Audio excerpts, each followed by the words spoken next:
郑和下西洋时为何不带年轻女性，而是带一船的老妪和接生婆？其实道理很简单，麻烦您点击一下订阅，既方便您进行讨论与分享，又给您带来不一样的参与感。感谢您的支持。永乐3年1405年，郑和接到了一个重要的任务，那就是下西洋。关于派遣郑和下西洋的目的，历来有很多种说法，比如巡见文帝说、宣扬威德说、建立外交说，甚至还有军事目的说。这些说法并不完全是空穴来潮，要知道郑和下西洋的时候带的人和东西可都不少。你往什么角度看郑和下西洋的目的都可能成立。首先我们来看郑和下西洋带的人有多少。郑和每次下西洋都至少要带27000多人以上，其中大部分都是明朝的军队，包括了郑和下西洋的240多艘船舰，很多都是带有真家伙的，比如说大炮，还有各色各样的火枪。这样一支精良的队伍，再加上这些重武器，足以一些中型国家了。而很多落后的小国家更是只有俯首称臣的分。但郑和从来不主动打别人，相反，郑和还经常正义出手，帮一些国家平定匪患和兵乱。根据史料记载，除了2万多名正规军以外，郑和下西洋还带了许多不同职业的人，比如说数量非常庞大的老妪和接生婆。很多人可能就无法理解了，郑和下西洋不带年轻美貌的少女，反而带一些老妪，既然如此，要接生婆又有什么用呢？大家好，欢迎观看本期的节目，今天就来探究一下。或许只有真正在海上航行过的人才能体会到其中的枯燥与艰辛。古代的航行就更不用说了，没有电子设备消遣时间，只能靠着想入非非来打发无聊生活。更何况由于海上情况比较特殊，男女之间基本上都是混合居住的。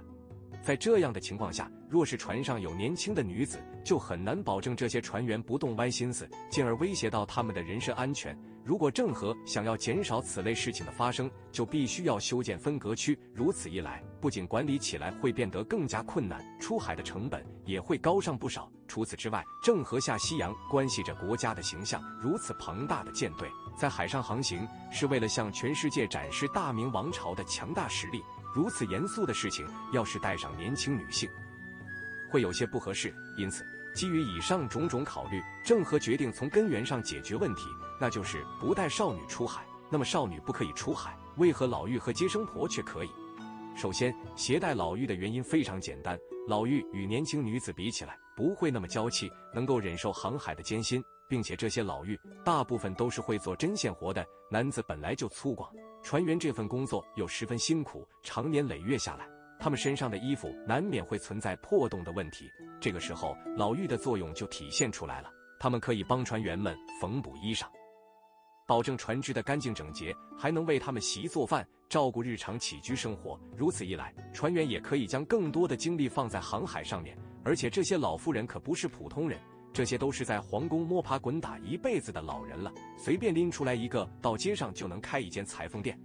所以带着这些老妇人出行，还有一个原因，为了传授沿途落后国家的一些女工手工。中国古代的刺绣手工不仅在当时精美无比，就是放到现代那也是无可比拟的。所以郑和带着他们去传授女工，也是为了表达国与国之间的友好关系。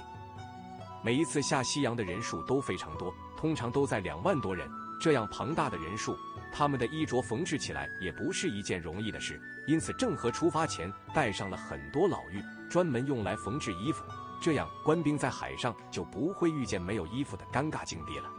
如果没有老妪，恐怕官兵的衣服都要装满几船。这一船的老妪还会解决一个问题，就是不会在船上产生男女问题，这也是航海出行的一个大麻烦。那么为什么下西洋会带上接生婆呢？这个原因就是郑和每次去的地方医术都非常落后，当时落后地区的妇女生出来的孩子割脐带都是用石头等一些坚固的物品，这种东西上通常会有细菌，这就会造成产妇和孩子产生疾病。因此郑和下西洋时带上的接生婆是去当地传授医术，这样一来，郑和下西洋就会受到别国的欢迎，向海外诸国传播先进的中国医术，显示当时宋朝的仁爱之心。郑和下西洋沿途拜访各国的时候，宣扬了明朝的医术高明，让周边的各国产生了敬佩之心，不仅仅是宣扬了明朝的医术先进，整个下西洋的海洋运动中也展示了明朝水师的强大。当然了，这其中也有经费的问题。朱棣愿意为郑和航海提供资金，但资金却是有限度的。郑和身为宦官，能得到皇帝如此重用，是一件非常不容易的事情。省钱既是他的职责所在，也是他的无奈之举。同样是招募随行之人，男子要求的报酬会更高，而女子能接生能干活，要求的报酬却连男子的一半都没有。不管从哪个角度来看，这都是一笔稳赚不赔的生意。郑和下西洋的壮举一直被后世所铭记，不仅揭开了世界大航海时代的序幕，还对当时的明代发展起到了极大的推动作用。很多史学家都认为，朱棣派遣郑和下西洋最主要的目的就是为了寻找建文帝，但是基于郑和个人的理想，才会完成如此伟大的航行。不管郑和当初为何下西洋，他最终都改变了时代，创造了一个又一个的奇迹。这种非侵略性的探索，在历史上少之又少，是人类探索世界的模板。郑和出生于云南，原名马三宝。从小他最大的愿望就是去麦加朝圣，走上祖父和父亲的路，